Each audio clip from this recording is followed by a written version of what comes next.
La Ventafocs. Hi havia una vegada una noia dolça i amable anomenada Ventafocs.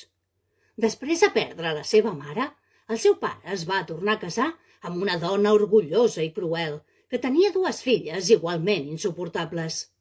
Quan el pare va morir, la madrastra i les germanastres van obligar la Ventafocs a fer totes les feines de la casa i la van fer dormir en un racó fosc al costat de la xemeneia, d'on venia així el seu nom.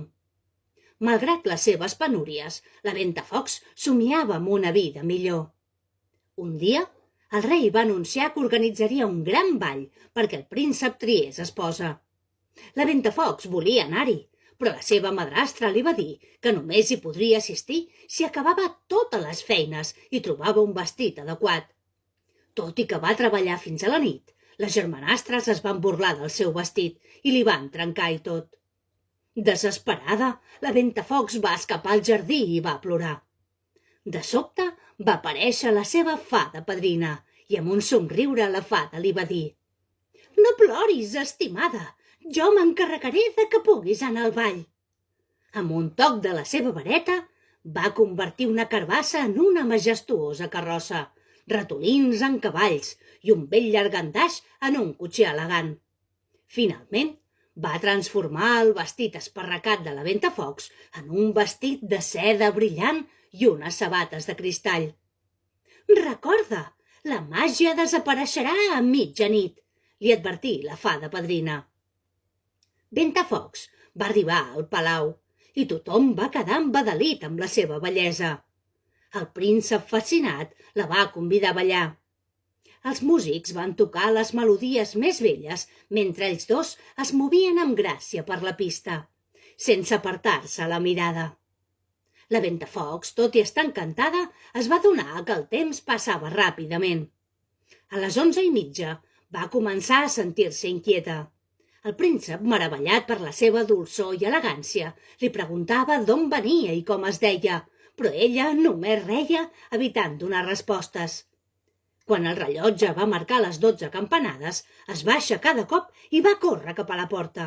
«Espera, sisplau, no marxis!», cridava el príncep darrere d'ella, però la Ventafocs ja baixava les escales.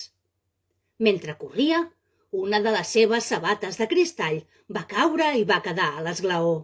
Ella no es va aturar, sabent que la màgia desapareixeria en qualsevol moment.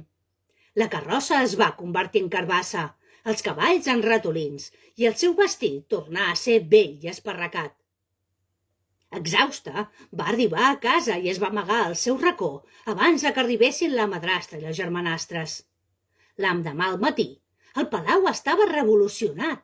El príncep havia decidit trobar la propietària de la sabata de cristall i va enviar emissaris a recórrer tot el regne. Al palau es preparava un pla meticulós.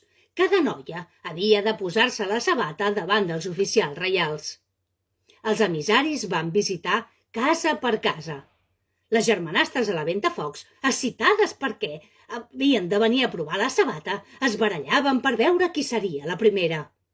Quan els emissaris van arribar a casa seva, les dues germanastres van provar-se la sabata, però era inútil. Els seus peus eren massa grans i cap esforç va aconseguir fer encaixar la sabata. «No queda ningú més a la casa?», va preguntar l'emissari, sospitant que alguna cosa no encaixava. La madrastra va intentar negar-ho, però en aquell moment va aparèixer la Ventafocs. Portava el seu vestit més senzill, però la seva bondat i serenor brillaven. Els emissaris van provés la sabata. La madrastra i les germanastres van riure, convençudes de que no encaixaria. Quan la Ventafocs es va seure i es va posar la sabata, aquesta va encaixar perfectament. Per sorpresa de tothom, es va treure l'altra sabata de cristall de la butxaca i la va col·locar al seu lloc. Els emissaris van caure de genolls, sabent que havien trobat a la futura princesa. El príncep, en veure-la, la va reconèixer immediatament. Era la dona amb qui havia ballat.